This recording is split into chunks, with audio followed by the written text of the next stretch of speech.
ප්‍රධාන වශයෙන්ම මේක අපි භාවිතා කරන්නේ fermented food එකක් විදිහට. අපි යම්කිසි ආහාරයක් හොඳයි කිව්වට පස්සේ ඒක ආහාරයටත් ගන්නවා, ඊට අමතරව ඒක පානය කරන්නත් ගන්නවා. අපේ රුධිරයේ පීඩනය වැඩි වෙන්නට පුළුවන්. සොයති දිව්‍ය ප්‍රාර්ථනා කරනවා සියලුම දෙනාට. අද අපි නියුට්‍රියන්ට් පොතලින් සාකච්ඡා කරන්න බලාපොරොත්තු වෙන්නේ අච්චාරු පිළිබඳව.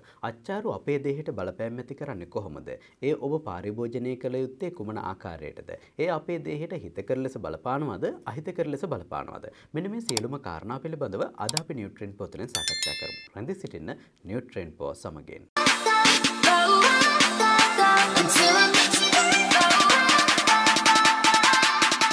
ශ්‍රී ලංකාවේ තිබෙන විවිධ උත්සව අවස්ථාවලදී භාවිතා කරන ප්‍රධාන ආහාරයක් විදියට මේ අච්චාරු හඳුනා ගන්න පුළුවන්. ඉතින් මෙන්න මේ අච්චාරු හදද්දී මේකට එකතු කරන්නේ මොනවද? ප්‍රධාන වශයෙන්ම මේකට එකතු කරනවා විනාකිරි. ඉතින් විනාකිරි පිළිබඳව අපි මීට පෙර වැඩසටහනක සාකච්ඡා කළා. ඉතින් මේ වැඩසටහන නැරඹුවේ නැත්නම් පහළ ඩිස්ක්‍රිප්ෂන් එකේ සඳහන් වන ලින්ක් ඔස්සේ ගොස් ඔබට එය නැරඹීමේ හැකියාව පවතිනවා. ඉතින් විනාකිරි භාවිතා කරනවට අමතරව අපි භාවිතා කරන විවිධ දේවල් තියෙනවා. ඉතින් භාවිතා කරන එළවලු වර්ගය අනුව මේක වෙනස් වෙන්න පුළුවන්. කියුකම්බ භාවිතා කරලා හදන්න පුළුවන්. පපාය එහෙම නැත්නම් පැපොල් භාවිතා කරලා හදන්න පුළුවන්. මිරිස් වගේ දේවල්, ලුණු වගේ දේවල් එකතු කරලා මේ අච්චාරු හදනවා. මෙන්න මේ කුමන දෙයක් මේකට භාවිතා කළත් ප්‍රධාන වශයෙන්ම මේක අපි භාවිතා කරන්නේ fermented food එකක් විදිහට. ඒ කියන්නේ පැස්සවීමේ ක්‍රියාවලියට ලක් කරපු ආහාරයක් විදිහට. මේ පැස්සවීමේ ක්‍රියාවලිය කියලා කියන්නේ අච්චාරු නිෂ්පාදනය කිරීමේදී ඉතාම වැදගත් වෙන දෙයක්. මේ පැස්සවීමේ ක්‍රියාවලිය නිසා තමයි අපේ දෙහයට අවශ්‍ය වන ප්‍රොබයොටික්ස් සැපයීම සිද්ධ වෙන්නේ. ප්‍රොබයොටික්ස් කියලා කියන්නේ අපේ ආහාර මාර්ග පද්ධතිය තුළ ජීවත් වෙන හිතකර බැක්ටීරියාවන්. මෙන්න මේ හිතකර බැක්ටීරියාවන් නිසා අපි විවිධ ලෙඩ රෝග වලට ගොදුරු වීම අවම කරනවා. ඉතින් මීට අමතරව කරුණු ගණනාවක් තියෙනවා මේ ප්‍රොබයොටික්ස් පිළිබඳව කතා කරන්න. ඇත්ත වශයෙන්ම මේ ප්‍රොබයොටික්ස් අපි ගන්න ආහාරයේ අන්තර්ගත වෙලා තියෙනවද කියන කාරණය පිළිබඳව සැලකිලිමත් වෙන්න ඕනේ. සාමාන්‍යයෙන් අපි ප්‍රොබයොටික්ස් අන්තර්ගත වෙලා තිබෙන ආහාර විදිහට යෝගට් ආහාරයට ගන්නවා. සාමාන්‍යයෙන් ඇතැම් පුද්ගලයන්ට ලැක්ටෝස් ඉන්ටොලරන්ස් කියන තත්ත්වයක් ඇතිවීමේ හැකියාව පවතිනවා. ඒ කියන්නේ ඔවුන්ගේ ආහාර මාර්ග පද්ධතිය තුළ මේ ලැක්ටෝස් කියන සීනි ආකාරය ඇතුළත් වීම හේතුවෙන් විවිධ ඇබ්ඩොමිනල් ක්‍රැම්ස් වගේ දේවල් ඇති වෙන්න පුළුවන්. ඩයරියා වගේ තත්ත්ව ඇති වෙන්න පුළුවන්. ඉතින් ඒ අයට විවිධ ලැක්ටෝස් අන්තර්ගත වන කිරි වර්ග, කිරි ආහාර වර්ග භාවිතා කරන්න බැරි වුණත් යෝගට් වගේ දේවල් භාවිතා කරන්න පුළුවන් වෙන්න පුළුවන්. මේක සිද්ධ වෙන්නේ කොහොමද කියනවා නම් මේ යෝගට් වල අන්තර්ගත විය හැකි මේ ලැක්ටෝස් මත මේ ෆර්මන්ටේෂන් කියන ක්‍රියාවලිය සිදුවීම නිසා ඒකේ අන්තර්ගත වන ලැක්ටෝස් බිඳ වැටෙනවා. මෙන්න මේ ලැක්ටෝස් බිඳ වැටීම හේතුවෙන් ආහාර මාර්ගය තුළට මේක ඇතුළත් වුණායින් පස්සේ මම අර කියපු ලැක්ටෝස් ඉන්ටොලරන්ස් කියන තත්ත්වය ඇති වෙන්නේ නැහැ. ඉතින් මේ වගේ හෙල්ත් බෙනිෆිට්ස් ගණනාවක් ඇති කර ගැනීම සඳහා අපිට මේ ප්‍රොබයොටික්ස් භාවිතා කරන්න පුළුවන්. ඉතින් මේ අච්චාරු පිළිබඳව කතා කරද්දී අච්චාරු ඇතැම් අවස්ථාවලදී අපි පැසවීමේ ක්‍රියාවලියකට ලක් කරනවා. ඇතැම් අවස්ථාවලදී ලක් කරන්නේ නැතුව ඍජුව භාවිතා කරනවා. උදාහරණයක් විදිහට දැන් අපි අච්චාරුවක් ඉක්මනින්ම හදා ගන්න ඕන නම් මේකට විනාකිරි එකතු කරලා ෆර්මන්ටෙන්ට් එහෙම නැත්නම් අපි මේක පැසවීමේ ක්‍රියාවලියට ඉඩ හරින්නේ නැහැ. ඉක්මනින්ම මේක භාවිතයට ගන්නවා. එවැනි අවස්ථාවකදී අපේ දෙහයට ප්‍රොබයොටික්ස් එනවද?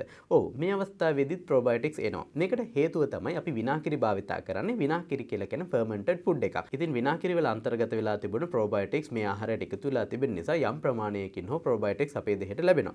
නමුත් මම යෝජනා කරන්නේ මේ ෆර්මන්ටේෂන් ක්‍රියාවලියට එහෙම නැත්නම් මේ පැසීමේ ක්‍රියාවලියට ඉඩ සලස්වලා අපි මේ ආහාරය ලබා ගත යුතුයි. ඒ විට තමයි අපේ දෙහයට වඩාත් වැදගත් වෙන ආකාරයට මේ ආහාරය භාවිතා කිරීමේ හැකියාවක් ලැබෙන්නේ. දැන් අපි බලමු මේ ආහාරය ගත්තාම අපේ ශරීරයට බලපෑම් ඇති කරන්නේ කොහොමද?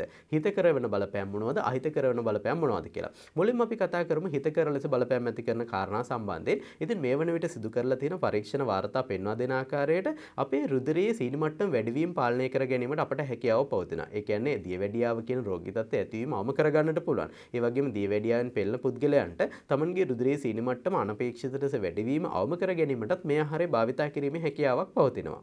ඒ වගේම බොහෝ දෙනෙකුට මතුව තිබෙන ගැටලුවක් තමයි ඔබේසිටි. එහෙම නැත්නම් තරබාරුකම කියලා කියන්නේ. ඉතින් තරබාරුකම අඩු කර ගැනීමටත් අපිට මේ අච්චාරු වගේ දේවල් භාවිතා කිරීමේ හැකියාව පවතින බව විවිධ පර්යේෂණ වාර්තාවලින් පෙන්වා දී තිබෙනවා. අච්චාරු කියලා කියන්නේ ඉලෙක්ට්‍රෝලයිට් බහුලව අන්තර්ගත වෙන ආහාරයක්. ඒ කියන්නේ අයන විවිධ අයන වර්ග වලින් සමන්විත ආහාරයක් කියලා අපිට හඳුනා ගන්න පුළුවන්. සාමාන්‍ය අපේ දේහය තුළ ක්‍රෑම්ස් ඇතිවීමට, ඒ කියන්නේ මස් පිඩු පෙරලීම කියලා අපි හඳුන්වන්නේ. ඉතින් මෙවැනි තත්ත්ව ඇතිවීමට ප්‍රධානතම හේතුවක් තමයි මේ ඉලෙක්ට්‍රෝලයිට් ඉම්බැලන්ස් එකක් කියලා කියන්නේ. ඉතින් එවැනි තත්ත්ව අවම කරගනිමින් අපේ දේහය නිරෝගීව පවත්වා ගැනීමටත් අපිට මේ අච්චාරු භාවිතා කිරීමේ හැකියාව පවතිනවා. මේත් එක්කම යම් දෙයක් මතක් කරන්න කැමතියි. සාමාන්‍යයෙන් මේ ක්‍රෑම්ස් ඇතිවීම වේගයෙන් දුවන පුද්ගලයන්ට, ඒ කියන්නේ අපි ව්‍යායාම සිදු කරන අයට, ඒ වගේම විවිධ තරඟවලට මුහුණ දෙන අයට සිද්ධ වෙනවා බහුලව. ඉතින් මෙවැනි තත්ත්ව අවම කර ගැනීමට ඇතැම් ක්‍රීඩකීන් මේ අච්චාරු වල ජූස් එක භාවිතා කරලා තියෙනවා කියලා හඳුනා ගන්න තිබෙනවා. නමුත් මේ වන විට ඒ සඳහා සයන්ටිෆික් එවිඩන්සස් පවතින්නේ නැහැ. සම්පූර්ණයෙන්ම මේක භාවිතා කළා කියලා අපිට හෙල්ත් බෙනිෆිට්ස් ලබා ගන්න පුළුවන්. මේ ක්‍රෑම්ස් සම්පූර්ණයෙන්ම නවත්ව ගන්න පුළුවන් කියලා. ඉතින් ඒවා භාවිතා කරන පුද්ගලයන් ඉන්නවා කියලා අපිට හඳුනා ගන්න තිබෙනවා. ඒ වගේම අච්චාරු වල ඇන්ටිऑක්සිඩන්ට් බහුලව අන්තර්ගත වී තිබෙනවා. ඉතින් මෙන්න මේ ඇන්ටිऑක්සිඩන්ට් නිසා අපේ දේහය ආරක්ෂා කරනවා. සාමාන්‍ය අපේ දේහය තුළ ඇතිවන අහිතකර තත්ත්ව අවම කරන්න මේ ඇන්ටිऑක්සිඩන්ට් වැදගත් වෙනවා. ඔබ දන්නවා අපේ දේහය තුළ සිදුවන පරිවෘත්තීය ක්‍රියාවලින් වලදී මුක්ත කණ්ඩක ඇති වෙනවා. මේ මුක්ත කණ්ඩක දේහය තුළ නිරන්තරයෙන් තිබුණොත් එහෙම අපේ දේහයට ඒවා අහිතකර විදියට බලපාලා පිළිකාමයේ තත්ත්ව ඇති කිරීමේ හැකියාව පවතිනවා. ඉතින් එවැනි තත්ත්ව අවම කර ගැනීමටත් අපිට මේ අච්චාරු භාවිතා කිරීමේ හැකියාව පවතිනවා. ඒ වගේම නූතන වෛද්‍ය විද්‍යාත්මක පරීක්ෂණ වලින් පෙන්වා දෙන ආකාරයට ජින්ජිවයිටිස් කියන තත්ත්වය අවම කරගන්න. ඒ කියන්නේ විදුරු මස් දියවීමේ තත්ත්වය අවම කරගන්නටත් ඩෙන්ටල් කැරීස් කියලා හඳුන්වන අපේ දත් දිරා යාමේ තත්ත්වය අවම කර ගැනීමටත් අපිට මේ අච්චාරු භාවිතා කිරීම වැදගත් වෙනවා. ඉතින් මේ වගේ හෙල්ත් බෙනිෆිට්ස් රාශියක් තිබෙන ආහාරයක් තමයි මේ අච්චාරු කියලා කියන්නේ. ඊළඟට බලමු අපේ මේ ආහාරය අපි අනවශ්‍ය විදිහට භාවිතා කළොත් අපේ දේහයට බලපෑම් ඇති කරන්නේ කොහොමද කියලා. සාමාන්‍යයෙන් අච්චාරු කියන ආහාරය සකස් කිරීමේදී මේකට ලුණු එකතු කිරීම සිදු කරනවා. ඉතින් නිතා වැඩි වශයෙන් ලුණු එකතු කිරීම යටතේ තමයි බොහෝ ආහාර ද්‍රව්‍ය ප්‍රිසර්ව් කිරීම. එහෙම නැත්නම් කල් තබා ගැනීම සිදු කරන්නේ. ඒ ආකාරයට මේ ආහාරයටත් ලුණු එකතු කරලා තියෙනවා. ඉතින් ඒ නිසා අපිට හඳුන්වන්න පුළුවන් මේක ලුණු අධිකව අන්තර්ගත වන ආහාරයක් කියලා. මෙන්න මේ ආහාරය ලබා ගැනීම හේතුවෙන් අපේ දේහයට අනවශ්‍ය විදිහට සෝඩියම් එකතු වීමේ හැකියාව පවතිනවා. ඔබ දන්නවා සෝඩියම් බහුල වශයෙන් අපේ දේහයට ගත්තොත් එහෙම අපේ රුධිරයේ පීඩනය වැඩි වෙන්නට පුළුවන්. අපි සාමාන්‍යයෙන් හෘදාබාධයකට ගොදුරු වෙලා තියෙනවා නම් අපි අනිවාර්යයෙන්ම ලුණු ප්‍රමාණය අඩු කරන්නට සිද්ධ වෙනවා. ඒ වගේම දෛනිකව ඔබ ලබා ගන්නා ලුණු ප්‍රමාණය ග්‍රෑම් 5කට වඩා අඩු විය යුතුයි කියලාත් ඔබ දන්නවා. ඉතින් වැඩි ප්‍රමාණයක් ලුණු ලැබෙන ආහාරයක් විදිහට මේක හඳුනා ගන්න පුළුවන් නිසා ඔබ එවැනි තත්ත්වයකින් පසු වෙනවා නම් මෙවැනි ආහාරයක් ලබා ගැනීමේදී සැලකිලිමත් වෙන්නට ඕනේ. ඒ වගේම කියන්නට ඕන කාරණයක් තමයි මේක සාමාන්‍ය අපි ඊට විශාල වශයෙන් භාවිතා කරන ආහාරයක් නොවන නිසා ඊට කුඩා ප්‍රමාණයක් භාවිතා කිරීම තුළින් මෙවැනි ගැටලුකාරී තත්ත්ව ඇති වෙන්නේ නැහැ. ඇතැම් පුද්ගලයන් ඉන්නවා අපි යම්කිසි ආහාරයක් හොඳයි කිව්වට පස්සේ ඒක ආහාරයටත් ගන්නවා ඊට අමතරව ඒක පානය කරන්නත් ගන්නවා.